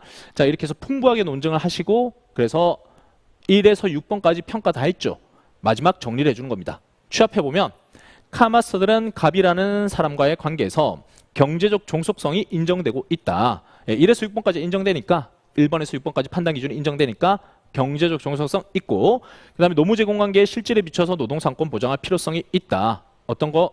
예, 근로조건, 임금 같은 거, 수수료 같은 거 이런 것들 협상을 통해서 본인의 근로조건 개선할 필요가 있겠죠. 그런 점에서 노조법상 근로자가 맞다라고 결론 내려주시면 되겠다라고 정리하겠습니다. 자, 다음 넘어가시면 이제 이문입니다. 예, 2교시의 첫 번째 문제의 이문 보시면 아까 카마스터들에 대해서 해지했댔잖아요. 계약 해지. 여기에 대해서 갑은 사유가 모두 정당하다. 부당노동 행위가 아니다라고 주장하고 있습니다. 갑의 주장에 타당한지에 대해서 논하시고 81조 1항 4호 여기 지배개입이죠. 지배개입을 쓰지 말고 다른 걸 쓰세요. 부당노동이. 이렇게 나는데 여러분들이 아시다시피 지배개입이라고 하는 것이 하나 빼고 나면 남는 게 뭐죠? 불이익취급, 비열계약, 성실교섭 이거밖에 없는데 성실교섭 문제는 아니에요. 교섭을 하지도 않았으니까. 그 다음에 노조가입을 고용을 하면서 뽑으면서 노조가입하지 마 이런 문제도 아니었죠. 지금 노조가입했더니만 탈퇴 안 하니까 잘라버렸죠. 불이익 취급밖에 문제가 안 되는 겁니다. 그럼 불이익 취급을 또 문제를 만나면은 여러분들이 좀 당황하는 게 불이익 취급이다. 그러면 직접적인 근로계약 상대방인가? 이걸 보셔야 되는데 직접적인 근로계약 상대방 아닌 게 이게 용역계약이란 말이에요. 근기법상 근로자가 아니라는 얘기예요. 그런데도 불구하고 우리 판례는 이런 간접, 용역계약 이렇게 해서 간접적인 노동을 하고 있다 하더라도 어쨌거나 계약을 해지해서 먹고 사는 문제를 일을 더 이상 할 수 없게 만들어버렸잖아요. 이것도 불이익 취급의 한 유형으로 보고 있습니다. 그래서 불이익 취급으로 바로 접근하시면 되겠고 자, 일반론은 그냥 목차만 좀 갖고 왔어요. 정당한 조합활동, 그 다음에 불이익 처분이 있을 것, 그 다음에 의사 이렇게 하는 세 가지가 있고 이 문제는 이 판례 부당노동행위 의사에 대한 부분들은 여러분들이 논증을 하는 게 핵심이었다라고 보시면 되겠습니다. 정당한 조합활동은 우리가 예시로 들 수 있는데 여기서는 노동조합 가입이잖아요. 법조문도 노동조합 설립 가입 같은 경우에는 정당한 조합활동을 보고 있고 불이익은 신분상의 경제상의 불이익을 다 포함합니다. 이번 같은 경우에는 어떻게 보면 용역계약 해지라고 하는 신분상 불이익도 있고 앞으로 경제활동 못하게 되는 경제상의 불이익도 해당되기 때문에 불이익은 당연히 있다라고 보시면 되겠고 이제 문제는 회사가 내세운 어쨌든 핑계를 내세웠잖아요. 뭐 업무 실적이 부진하네, 뭐 음주를 했네, 뭐 이런 얘기하면서 핑계를 내세우긴 했잖아요. 그러니까 그 핑계가 적혀있기를 노조활동에서 자릅니다라고 정확하게 안 썼다는 거예요. 그래서 명목상으로 내세운 사유와 실제 이 사람들을 용역계약을 해지했던 내심 이걸 우리가 밝혀내야 되는데 이 문제가 바로 부당노동행위 의사를 밝혀내는 거다라고 볼 수 있겠죠. 자, 판례는 뭐라고 돼 있냐? 표면적으로 내세우는 사유와 달리 실질적으로 근로자의 정당한 노동조합 활동을 이유로 징계 처분한 것으로 인정될 때는 자, 징계 처분에 대해서는 우리는 계약 해지로 생각하고 계속 읽으시면 됩니다.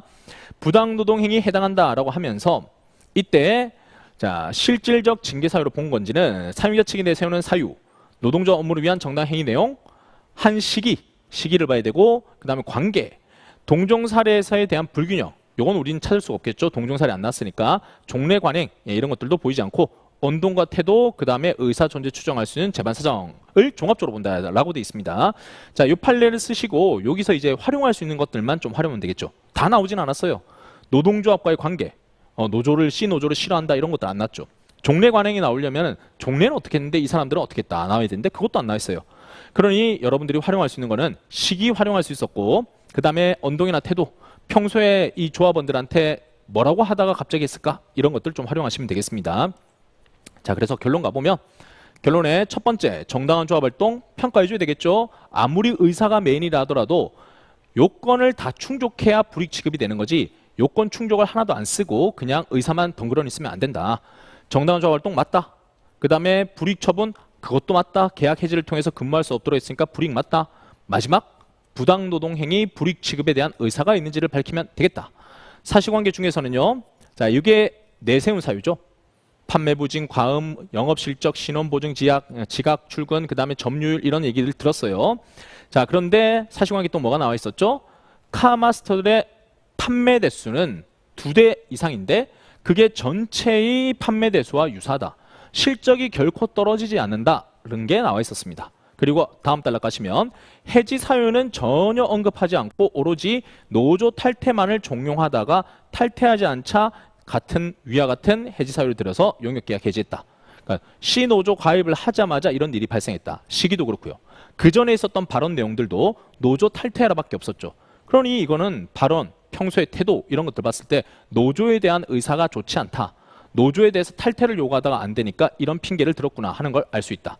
근데 이 핑계가 실제 사실에 근거하고 있냐? 그것도 아니다라는 걸 알 수가 있죠. 그러니 우리는 이건 부당노동의 의사가 추정된다. 이렇게 평가할 수가 있는 겁니다. 자, 종합해보면 판매 부진 내세웠지만 전체 카마스터 월 평균 판매 대수 유사하다. 실적이 부진하지 않다. 해지 사유라는 건 없다라고 평가할 수 있겠고 그다음에 노조 탈퇴만을 종용하다가 일방적으로 4번 삭제하고 계약 해지를 진행했다. 그런 점에서 명목적인 것에 불과한 핑계를 들었고 노조 가입을 이유로 불이익을 준 것이다. 그래서 우리는 불이익 취급이다. 이렇게 정리하시면 되겠습니다. 자, 다음 넘어가시면 이제 마지막 문제네요. 2교시 문제 6번. 자, 이 문제도 정말 많은 분들이 다 꼽았을 겁니다. 제가 이렇게 말씀드린 거는 저도 이제 모의고사에 다루고 강의할 때마다 중요하다 했는데 저뿐만 아니라 모두가 또 중요하다고 얘기했을 겁니다. 그만큼 중요했던 문제였다라고 말씀드릴 수 있겠고요. 자, 공정대표 의무에 대한 문제입니다. 이것도 사실관계가 좀 길어요. 읽어보시면 1000명 근로자를 사용해서 자동차 부품 제조하는 A회사 2024년 현재 조합원 600명 조직된 기업별 노동조합 A 노동조합과 조합원 115명 조직된 전국 단위 산업별 노동조합의 지회. 자, 노동조합 2개 있다는 게 보이죠? A노조, B지회. A 노동조합은 A회사 2024년 단체백 체결을 위한 교섭을 요구했고 B지회도 참여한다 해서 교섭 창구 단일화 절차를 통해서 A 노동조합이 교섭대표 노동조합이 됐습니다. 자, 교섭대표가 됐다는 것까지 봤고요. 다음에 2024년 3월 6일 단체 협약에 관한 교섭을 위해서 B지회 조합원 115명에게도 설문조사 시행할 수 있도록 협조해달라. 자, 누가 얘기했죠? 교섭대표 노조가 소수 노동조합인 B지회에다가 너네들 의견도 좀 줘. 너네들 조합원들의 의사도 한번 물어보게 기회를 줘. 이렇게 얘기하고 있죠. 그다음에 B지회 2024년 단체백 요구안을 설명해달라. B지회 생각도 달라. 이렇게 얘기하고 있어요. 교섭대표 노조가 본인들이 교섭을 그냥 독점하는 게 아니라 B노조한테, B지회한테도 설명을 좀 들어보고 싶다. B지회 의견도 달라. 이렇게 하는 상황인 거죠. A 노동조합은 또 2024 단체백 요구안 초안을 마련했고 자, 이제는 A노조, 교섭대표 노조의 초안입니다. 그걸 B지회에 요구안을 설명해달라 또 요구했다. 또 요구한 다음에 4월 15일이 되니까 대표자 회의를 열었고 B지회는 A 노동조합 B지회 요구안을 설명했고 A 노동조합은 A 노동조합 요구안을 설명하겠다 하면서 대표자 회의를 또 열고 5월 30일자에 대표자 회의에서 요구안을 설명했다. 자, 보니까 노조끼리 모여가지고 서로 처음에는 B지회의 것을 설명하고 다음에 A 노조 것을 설명하고 이런 절차가 지금 보입니다. 소수 노조하고 교섭대표 노조하고 아주 의견 교환이 활발하구나. 그래서 그냥 소수 노조가 배제돼 있지 않고 뭔가 참여하고 의견 제시할 수 있는 기회가 열려 있구나. 이런 게 느낌이 옵니다. 다음 가시면 A 노동조합은 2024년 7월 23일 단체백 잠정 합의안. 자, 이 잠정 합의안이 교섭 거의 끝난 거죠. 교섭 거의 끝나가지고 도장 찍기 전에 그때 거의 확정안입니다 하면서 이제 서로들 의견을 한 번 더 여쭤보죠. 조합원들한테 한 번 더 물어보는 절차가 있는데 역시나 뒤에 가면 B지회 잠정 합의안이 마련된 사실 해당 내용을 통보했다 했는데 자, 잠정 합의안이 나오자마자 같은 날에 바로 통보했어요. 다음에 단체 교섭 진행되는 동안은 수시로 교섭 경과를 설명한 소식지를 만들어서 누구든지 열람할 수 있도록 팀 회의실 식당 앞에 비치했다라고 돼 있죠. 자, 갑자기 이게 시간 흐름이 뒤로 간 거예요. 맨 처음에 교섭 시작할 때에 대한 얘기를 하다가 마지막에 교섭 잠정 합의안 나올 때가 뚝 났다가 그러다가 지금 요 내용은 그 교섭 과정에서 서로 의견 교환이 있었다 이런 내용을 지금 제시하고 있는 겁니다. 물론 맨 처음에는 불러다가 설명 듣고 설명해주고 이런 절차가 있었고 교섭하는 과정에서는 굳이 찾아가서 설명한 게 아니라 보시면 수시로 소식지를 만들어서 열람할 수 있도록 각 팀 회의실과 식당 앞에 비치했다라고 돼 있죠. 그러니까 보려면 봐. 우리가 설명 다 했으니까 보려면 봐. 이렇게 돼 있는 겁니다. 소식지 안의 내용을 보니까 일시 장소, 참가자, 향후 일정, 노사 양측 주장 내용, 향후 예상 등이 자세하게 기재돼 있다. 잠정 합의 마련되자. 여기 다음 줄에 잠정 합의안이 마련되자. 이제 다시 끝으로 왔어요. 소식지의 잠정 합의안의 구체적 내용을 설명하면서 알기 쉽게 표로 정리했다라고 돼 있습니다. 그러면 계속적으로 어떻게 했냐면 처음에는 불러다가 설명을 드렸지만 교섭하는 과정, 교섭의 마무리 단계에서는 그냥 설명 자료를 일방적으로 배포한 것에 불과한 겁니다. 그럼 소수노조 입장에서는 비지회 입장에서는 처음엔 설명을 해서 어느 정도 좀 공정하다 생각했는데 우리가 제시한 안을 지금 제대로 하고 있는 건지 아니면 교섭은 어떻게 되는지 그냥 우리가 일반 조합원도 아닌데 와서 우리한테 설명해야 되는 거 아니야? 이렇게 느낄 수도 있다는 겁니다. 근데 실제로는 그렇게 하지 않았고 그냥 일반 조합원과 마찬가지로 어디 다 제시해놨으니까 읽어보시면서 숙지하세요 이렇게 돼 있다는 거고 잠정 합의안도 그냥 통보만 일방적으로 했지 와서 또 구구절절 설명하는 절차는 없었구나 이런 느낌이 듭니다. 또 다음 단락 가시면은 잠정 합의안에 대해서 A 노동조합 조합원들만 찬반 투표를 거쳐서 자 여기서 또 중요한 게 나왔죠. 누구의 내용이냐? 규약. A 노동조합의 규약, 교섭대표 노조 규약에 따라 잠정 합의안에 대해서 A 노동조합 조합원들만의 찬반 투표를 거쳤다. 이게 소위 말하는 인준투표제죠. 근데 우리가 노조법에 어긋나는 인준투표제냐 그렇게 생각하시면 안 돼요. 요거는 제가 강의 중에 열심히 말씀드렸는데 노조법에서는 원래 단체백 체육권을 전면적 배타적으로 없애버린 거 있죠. 점포혁명이라서 전면적 포괄적 형해화로 만드는 거 있잖아요. 그것에 대해서는 우리가 29조 위반이라 보는데 그렇지 않고 의견 수렴하는 절차일 때는 여기서 부결됐다 하더라도 단체백 체결할 수 있는 경우에는 그때는 무효라고 보지 않습니다. 여기서 구구절절 내용이 나와 있지 않기 때문에 그 인준투표제가 무효다 이런 생각들을 하시면 안 됩니다. 자, 더 가시면 2024 단체백 체결했고 B지회는 A 노동조합이 단체백 체결을 위한 교섭 과정에서 공정대표 의무 위반했다 주장하고 있다. 자, 교섭 과정 전반에 대해서 위반이다라고 주장하고 있어서 타당성에 설명하시오라고 돼 있습니다. 자, 이렇게 문제가 좀 더 쉽게 나왔다라고 한다면 교섭 과정에서 있었던 것을 행위를 콕 집어가지고 이거 정당한지 공정대표 의무 위반인지 그 다음에 여기 잠정 합의안 있죠. 요거에 대해서도 콕 집어가지고 설명했을 겁니다. 근데 그러지 않고 지금 보면 사실관계는 잘 제시했는데 맨 마지막에는 공정대표 의무에 대해서 그냥 논해봐 이렇게 나온 거예요. 공정대표 의무 위반인지를 검토해봐. 그러니까 여러분들이 공부가 잘 되어 계신 분들은 맨 처음에 단체 교섭 전 단계, 교섭 단계, 마지막 단계, 단체 교섭 후 단계 그리고 인준투표제를 거치는 2단계 이렇게 좀 나뉜다는 걸 아셨다라고 한다면 하나하나 시점을 끊어가지고 평가를 하실 겁니다. 근데 이걸 판례를 잘 모르셨던 분이다라고 한다면 그 시점을 끊어가면서 볼 수가 없었을 겁니다. 그러면 끊어서 가면서 볼 수가 없으니까 아마 몇 개를 또 놓치지 않았을까 이런 게 좀 우려가 됩니다. 자, 본문 바로 가보시면 꼭 써야 될 판례는요. 뭐 공정대표 의무에 대한 의의라든지 취지라든지 공정대표 의무에 대해서 평가하는 판례들 그리고 구제에 대한 내용 이렇게 해서 일반론들은 쓸 게 상당히 많습니다. 이 시간 내에 쓸 수 있다라고 한다면 여러분들이 그 일반론을 충실하게 써서 득점을 잘 이뤄갈 수 있을 거고요. 그렇지 않다라고 한다면 공정대표 의무 의의 정도 쓰시고 바로 판례 가셔가지고 지금 보여드리는 교섭대표 노조의 의무 그 다음에 잠정 합의안 찬반 투표에 대한 판례 이 두 가지는 꼭 써야 된다라고 말씀드릴 수 있겠습니다. 자, 첫 번째 판례부터 가시면 교섭대표 노동조합으로서는 단체백 체결에 이르기까지 교섭 과정에서도 소수 노조를 절차 면에서 합리적 이유 없이 차별하지 않아야 할 공정대표 의무가 있다라고 대전제를 깔고 다음 두 번째 줄에 기본적으로 단체 교섭 단체백에 관한 정보를 소수 노동조합에 적절히 제공하고 의견을 수렴해야 된다. 여기까지도 인정했죠.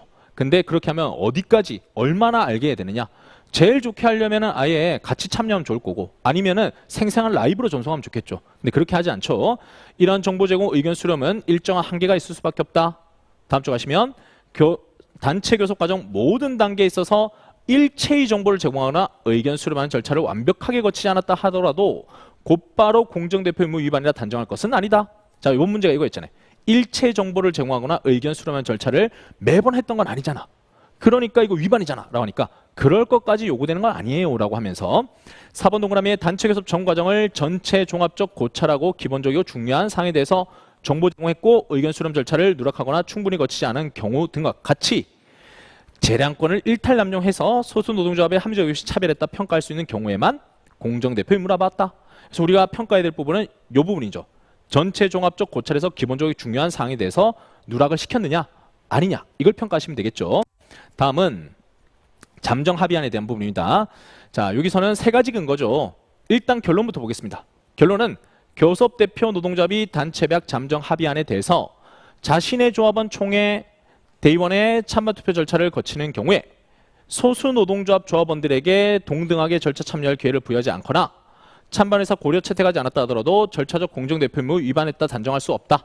즉 쉽게 얘기하면 소수 노동조합의 조합원들을 찬반 투표 절차에 참여시키지 않아도 괜찮아 이거죠. 근거는 세 가지. 일단 첫 번째는 교섭대표 노동조합 대표자는 소수 노동조합의 조합원 의사에 기속된다 볼 수 없다. 두 번째, 교섭대표 노동조합의 규약에서 찬반 투표 거치도록 규정하고 있더라도 이는 교섭대표 노동조합의 내부 절차일 뿐이다. 예, 이게 규약이 있기 때문에 그렇죠. 규약은 노동조합의 규약이고 노동조합 자체 내부의 법이잖아요. 소수 노조가 아니라 교섭대표 노조의 내부 법인 거죠.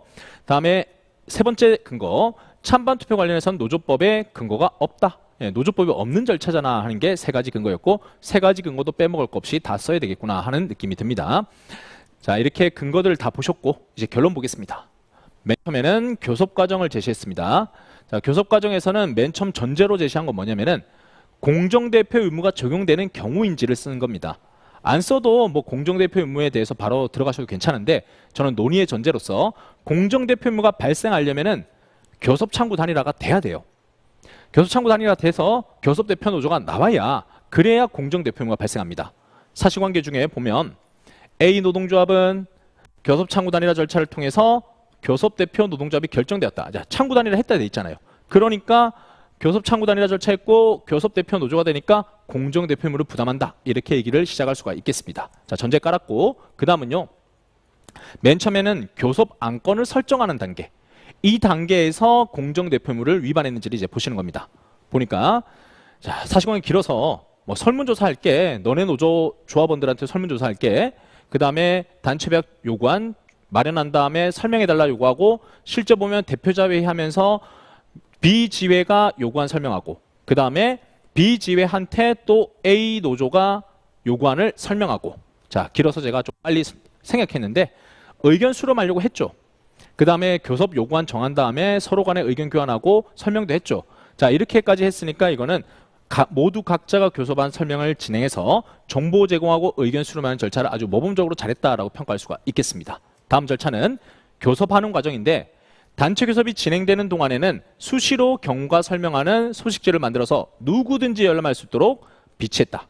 그리고 열린 일시장소 참가자 향후 일정 내용 등이 자세히 기재돼 있다. 자, 보니까 어때요? 기본적이고 중요한 사항들이 다 제시된 거예요. 물론 소수노조한테 특별하게 교섭의 파트너로서 가서 설명하고 이러진 않았지만은 누구든지 열람할 수 있는 장소에 그리고 내용도 보니까 충실한 내용들이 적혀져 있습니다. 그러니까 이것도 수시로 정보를 잘 제공하고 있다라고 얘기할 수 있겠습니다. 다음 단계는 이제 잠정 합의안이 나온 단계입니다. 그럼 잠정 합의안이 나온 다음에도 한 달 뒤에 알려줘. 이러지 않았죠. 어떻게 했죠? 사실관계에서 같은 날에 바로 통보를 합니다. 그리고 구체적 내용을 설명하면서 알기 쉽게 표로도 정리합니다. 라고 돼 있죠. 물론 소식지를 통해서 했지만 이렇게 해서 곧바로 통보했다는 점, 구체적 내용을 표로 정리해서 기본적이고 중요한 사항에 대해서는 다 구구절절 알리고 있다는 게 보입니다. 자, 이래서 우리는 기본적이고 중요한 사항에 대해서는 다 알리고 있지 않았냐? 그러면 교섭 과정에서 공정대표문은 잘 하고 있다라고 평가할 수가 있는 거죠. 다음 가시면 의견 수렴 정보 제공 행위는 정 과정을 전체 종합적 고려했을 때 기본적이고 중요한 사항에 대해서 정보 제공, 의견 수렴 절차 누락하거나 충분히 거치지 않은 경우가 돼야 되는데 근데 이번 문제는 정보를 소수 노동조합에 적절히 제공하고 의견을 수렴하고 있기 때문에 이거는 공정대표 의무 위반이 아니다라고 결론 내리시면 되겠습니다. 다음 가시면 이제 잠정 합의안 찬반 투표입니다. 자 여기도 사실관계 A 노동조합 규약이라고 딱 나와 있었죠. A 노동조합 규약에 따라서 잠정 합의안에 따라 A 노동조합 조합원들만 찬반 투표를 했다. 그러면 우리 판례에 따르면 자체 규약에 따른 건데 뭐가 문제이며 그리고 노조법에 이런 찬반 투표 절차가 명시된 것도 아니고 교섭 대표 노조는 소수 노조 의사에 기속되지도 않는다는 점을 근거로 한 번 더 활용하면서 마지막 결론. 조합원에게만 A노조 조합원에게만 잠정 합의한 찬반 투표를 진행해도 공정대표의무 위반 아니다라는 판례의 결론을 반복해 주시면 되겠습니다. 그러면 마지막 문제의 결론도 교섭 과정 그리고 잠정 합의한 찬반 투표 모든 절차에 있어서도 공정대표의무 위반 아니다라고 결론 내리시면 되겠습니다. 자, 이렇게 해서 우리가 문제를 다 풀어봤고요. 자, 여기에 대해서 이제 올해 시험은 어땠고 내년 시험은 어떻게 준비하면 좋겠다라는 말씀을 좀 드리고자 합니다. 자, 올해 시험의 특징 보시면 첫 번째, 다른 시험에도 출제된 중요 주제다. 예, 매번 강의 때마다 나옵니다. 타 시험 나왔으니까 나올 수 있습니다. 라고 했는데 이게 좀 링크가 좀 멀어질 때가 있어요. 타 시험에는 안 나왔는데 우리 시험만 나온다든지 예, 그럴 때가 있는데 이번 문제 같은 경우에는 다른 시험에 나왔던 중요 주제들도 우리 시험에 그대로 좀 반복돼서 나오는 경향이 있다. 예, 그래서 타 시험 기출이다라는 것들은 꼭 풀어봐야 되겠다 하는 생각을 하셔야 되겠습니다. 그 문제가 갱신기대권에 대한 문제. 지금까지 우리는 갱신기대권에 대해서 구구절절한 사실관계를 가지고 평가하는 문제는 나지 않았고 약간 단문처럼 큼직큼직하게 물어봤었습니다. 그래서 이거 사실관계 물어보고 아마 판례 적용해서 내는 문제 낼 것이다. 이렇게 제가 예상을 했었고 아마 이건 모든 강사님이 그렇게 얘기했을 겁니다. 그게 나왔다. 다음에 부당해고기간 소급임금 지급 중간수익공제. 이것도 타 시험에서 나온 적이 있다. 그래서 이것도 나올 거다. 물론 쉬운 부분이지만 나올 거다 했는데 역시나 나왔더라. 세 번째, 특수형태 근로종사자 노조법에서 노조법상 근로자 인정 여부. 이것도 최근에 변신 문제에서 나온 적이 있단 말이죠. 그래서 특수형태 근로종사자 문제도 나올 거다라고 했는데 역시나 우리는 좀 더 다른 유형으로 물어보긴 했지만 불이익취급이랑 엮어서 물어보긴 했지만 역시나 또 동일한 주제로 언급이 됐다라는 겁니다. 자, 공정대표 의무도 옛날에 행정고시에서 나온 적이 있었는데 이 주제도 늘 A급이었고 우리 시험도 한번 나온 적이 있습니다. 기출로. 하지만 물어보는 내용이 완전히 좀 달랐죠. 이번처럼 절차적 공정대표 의무에 대해서 물어본 게 아니라 그때는 단체별 가지고 물어봤었거든요. 어쨌든 똑같은 주제가 반복되고 있지만 판례는 달랐고 중요한 주제들, 타 시험에 나오는 중요 주제들은 역시나 반복되고 있다. 그런 것들은 꼭 잡고 가셔야 된다라고 말씀드릴 수 있겠습니다. 다음 문제는 다음 특징은 쉬운 듯 하면서 까다로웠다라고 말씀드렸는데 자, 갱신기대권이 쉽게 나오려면은 회사의 갱신기대권에 대해서는 이런 평가 절차를 거칩니다 하는 가이드가 쭉 나오면 정말 쉽습니다. 근데 그렇게 나오지 않고 내부 지침이나 기준 같은 것들 안 나오고 그냥 50대 50이고 과장 부장이 있고요. 부장이 뭐 점수를 안 줬는데 낮게 줬고요. 그 다음에 갱신기대권이 확실하게 인정되는지에 대해서는 규정은 근로계약서 규정은 좀 애매하게 내고 그 외에도 신뢰관계가 형성되는 얘기들을 좀 하면서 그렇게 해서 두 가지를 규정과 신뢰관계를 다 종합적으로 보도록 그 다음에 원래 내부 지침에 따르면 근태는 A 줘야 되는데 D다 뭐 이런 식으로 하면서 규정이 세세하게 나와 있잖아요. 여러분들이 규정을 모르는 상태에서 그냥 있는 현실을 가지고 글을 써야 되는데 이게 그러다 보면 좀 실수를 하거나 아니면 잘못 판단할 수도 있거든요. 그 점에서 뭐 물론 평가는 잘하셨을 거라고 생각합니다. 하지만 조금 어려웠다라고 할 수 있겠고 자, 영업양도 시작해서 해고의 정당성 문제 이거는 제가 앞서도 말씀드렸듯이 물어보는 건 처음에 영업양도로 시작을 했잖아요. 그리고 거부권 쓰고 그럼 공부가 좀 서있게 된 수험생들 같은 경우에는 영업양도로 물어봤구나. 그럼 영업양도에 대한 일반론들을 막 쓰다 보면 나중에 이거 돌이킬 수가 없는 거예요. 본질은 영업양도가 아니라 해고의 정당성이었잖아요. 물론 영업양도로 조금 써야 되지만 그래서 좀 실수를 유도하는 문제이기도 했다. 다음 세 번째는 노조에 지급한 위로금이 중간 수입이라고 써놨는데 이 부분에 대해서는 평소 이제 강의 때도 참 못 들어보셨을 겁니다. 그냥 채무를 면함, 노무 제공을 면한 것과 상당 인관계 이렇게만 얘기했지 구체적으로 어떤 돈이다라고 얘기한 적이 별로 없을 겁니다. 그래서 여러분들이 이걸 보면서 그 내용으로 평가를 할 수 있었을까라는 생각이 좀 듭니다. 물론 실력이 있는 분들은 어렵지 않았을 건데 약간 좀 생소하다 느껴가지고 어쨌든 받은 돈이니까 빼야 되지 않을까? 이렇게 생각할 수도 있었을 것 같다라는 생각이 들어요. 다음은 카마스터 용역계약에서의 불이익 취급이라 했는데 이건 불이익 취급으로 이제 연결이 돼버리면 앞서도 제가 좀 서두에 말했는데 별 생각 없이 여러분들이 그냥 서술한 분도 계시겠지만 이건 직접 고용한 사람이 아닌데 해고가 아닌데 그럼 신문상 불이익이라 볼 수 있는가? 이런 생각을 좀 했을 수도 있을 것 같습니다. 간접 고용이니까 노조법상 근로자지 금기법상 근로자가 아니잖아요. 그런데도 불구하고 우리는 이렇게 용역계약 체결한 사람들도 계약 해지하는 거 이런 것들 불이익으로 본다까지 알아두시면 되겠습니다. 그래서 좀 쉬운 듯 하면서도 세세하게 보자면 좀 멈칫하는 그런 내용들이 있었다라고 말씀드릴 수 있겠고 다음 세 번째 자, 지문이 엄청 길었죠. 저도 이거 옮겨 적는데 보니까 원래 이 정도 하면 25점짜리 끝나야 되는데 원래 요 한 페이지 끝나야 되거든요. 근데 다음 페이지 넘어가는 경우가 많았어요. 구구절절한 사실관계가 나온 거는 문제를 푸는 데 있어서는 되게 좋아요.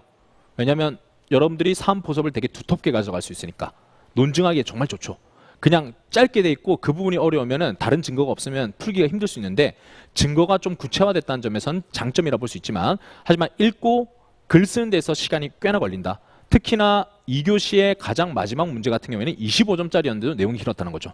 그런 점에서 길어진 지문에 대비를 하셔야 되겠다. 부족한 시간 방금 말씀드렸는데 답안 작성 분량이 많은 주제들이었다. 갱신기대권도요. 일반론을 쓰려고 하면요. 기간제법에 대한 얘기 쓰고 그 다음에 앞서 얘기했던 계약기간 만료되면 원래는 당연 종료. 근데 이런 경우에는 예외로 계약이 연장될 수 있습니다. 또 갱신기대권 세부로 들어가면 판례에서도 갱신기대권 인정에 대한 판례, 그 다음에 기간제법 시행 이후 인정되는지, 그 다음에 여기서 합리적인 이유에 대한 거 이렇게 쓰다 보면 굉장히 양이 많아집니다. 그러면 이게 25점, 30점 안에 쓸 수 있을까? 이런 생각이 드는 경우가 생긴다는 거죠. 물론 시험에서는 시간이 부족하니까 필요한 것만 뽑았어야 되는데 아마 평소에 유연하게 훈련을 못 하셨다라고 한다면은 그러면 중요한 걸 못 살리고 쓰다가 보니까 시간이 임박해가지고 다음 거 넘어가고 이렇게 해도 되지 않았을까라고 생각합니다. 그 외에도 또 맨 마지막 문제, 그것도 공정대표 임무도 일반론 플러스 판례까지 쓰고 사안 검토까지 하면 굉장히 양이 많고요. 그 다음에 2교시에 나왔던 특수형태 근로종사자 판례는 비교적 짧지만 가점 요소 나오는 비교 판례들 쓰시고 그 다음에 1번에서 6번까지 판단 기준이 됐던 것까지 여러분들이 구구절절 사실관계 꼼꼼히 매칭하면 이것도 양이 많이 나옵니다. 그래서 시간이 꽤나 걸릴 수 있는 문제들이었다라고 말씀드릴 수 있겠습니다. 자, 이렇게 특징들을 말씀드렸고요. 그러면 쉬운 듯 하면서도 어려웠다, 까다로웠다라고 했으니까 아마 기대했던 점수보다는 생각보다 잘 나오지 않을 수 있다. 그러면 답을 다 맞췄는데 점수가 잘 안 나온다 한다면 이런 데 원인이 있다는 겁니다. 방금 말씀드렸듯이 내용이 길어야 되는데 다른 사람들은 훈련이 잘 돼가지고 빨리빨리 쓰는 거죠. 근데 저는 맞는 얘기를 썼고 필요한 판례는 썼지만은 타인에 비해서 왜 주제는 되게 누구든 예상했으니까 대비가 잘 된 사람들은요 이럴 때 실력 발휘를 하면은 90분 시간에 한 120분짜리 답안지를 쓰는 거예요. 50점 답안지인데 75점짜리 막 써내는 거예요. 근데 나는 50점에 50분 분량으로 쓰는 거죠. 그러면 상대적으로 밀리는 거잖아요. 네, 그러지 않도록 이제 연습을 충실히 해야 되는데 이번에 기회가 아니다 하더라도 다음번에는 이런 전형적인 문제 이런 것들은 잘 쓸 수 있도록 이제 훈련을 열심히 하셔야 되겠다 이렇게 말씀드릴 수 있겠습니다. 그래서 점수가 만약 기대보다 나는 답도 다 맞췄고 결론도 다 잘 썼는데 왜 이럴까라고 한다면 이런 데 오히려 원인이 있지 않을까라고 생각하고요. 그 외에 여러분들이 난 다 잘 썼고 점수 잘 났다라고 하시는 분들은 그럼 평소에 글 쓰는 연습 일반론까지 다 채우는 연습까지를 잘 하셨다 하면은 잘 나올 거다라고 생각합니다. 자, 그럼 내년 준비 2025년에는 어떻게 준비해야 될까? 저는 늘 똑같이 말씀드려요. 일단 편견 없이 학습해라. 전범위를 고르게 봐라라고 말씀드립니다. 다른 과목과 다르게 노동법은요. 이제 어느 정도 격차를 내는 문제를 내기가 힘들어졌어요. 모르면 다 같이 모르거나 알면 다 같이 알더라. 수험생들도 준비할 때 진짜 넓게 준비하고 깊게 준비합니다. 암기의 고통 속에 있으면서도 다들 포기하지 않고 열심히 공부합니다. 그러니 지금 공부를 잘하신 분들은 뭐 어차피 이거 안 들으셔도 되는데 내년을 처음 준비하신다라고 한다면은 암기 힘들다 죽겠다 하면서 진짜 열심히 배워요 수험생들이. 그러니까 나도 그런 자세로 공부를 하셔야 된다. 다른 시험 기출문제 열심히 봐야 된다 말씀드렸어요. 실무에서 중요하게 다뤄지는 쟁점 그런 것들도 꼭 내더라. 요번에 보셨던 내용들 공정대표무 이런 것들 실무에서 되게 중요하거든요. 바로 내잖아요. 그 다음에 전통적 쟁점 원래는 옛날 옛적에 내는 게 이제 전통적 쟁점이라는데 지금은 너무나 중요하고 너무나 A급으로 찍는 거 특수형태 근로종사자 이런 것들 나오지 않습니까? 이렇게 중요하다 하는 것들은 다 내요. 언젠간 내요. 그러니 모든 분야에 대해서 골고루 출제한다라고 해서 노동법만큼은 여러분들이 거의 대부분을 꿰고 있을 수 있도록 공부를 해야 된다. 짧은 시간에 뭐 한 20개만 외울게요. 이렇게 공부해서는 안 된다라고 좀 말씀드리고 싶고 그러니까 빨리 준비해야 되겠죠. 빨리 준비하고 시간을 길게 가져가시고 그리고 암기 정도도 남들이 세 줄밖에 못 쓸 때 나는 그보다 더 잘 쓸 수 있도록 연습을 해야 되니까 시간과 노력을 투자를 해야 된다. 짧게 단타로 치고 간다 이런 생각은 하지 마시고 좀 어느 정도 시간과 노력을 들여달라라고 말씀드리고 싶습니다. 다음은 판례의 정확한 의미 다양한 상황에 적용하는 연습이라고 되어 있는데 이것도 너무 평범한 얘기죠. 대법원 판례와 동일한 사실관계가 출제됐었다. 특수형태 근로종사자 거의 똑같이 냈고요. 그 다음에 오늘 맨 마지막에 보셨던 거 있죠. 그것도 거의 똑같이 냈습니다. 그러니 대법원 판례를 여러분들이 열심히 공부하고 있고 문제화해서 풀어보고 있었다라고 한다면 판례의 평가의 기준이 어디 사실관계에 걸리는지가 딱 보일 거란 말이에요. 다른 분들이 이렇게 연습하는데 나는 연습을 안 하고 판례만 외웠다? 그러면은 판례의 평가 기준이 무슨 의미인지를 몰라가지고 이상한 데 매칭을 한단 말이죠. 그렇지 않도록 여러분들이 사실관계에 대해서도 잘 공부를 해야 된다. 그래서 제도의 취지, 판단 기준에 대한 암기, 그리고 어떤 사실관계에 여기 꽂혀가는지에 대한 근거, 그리고 마지막 결론까지 이어지는 흐름을 하나하나 조금씩 꼼꼼하게 보셔라 라고 말씀드리고 싶습니다. 그리고 구체적 사실관계를 근거로 설득력 있는 결론을 제시할 수 있는 능력, 이건 그냥 쉽게 얘기하자면 암기만 한다고 되는 게 아니라 문제풀이 능력까지 갖춰야 된다.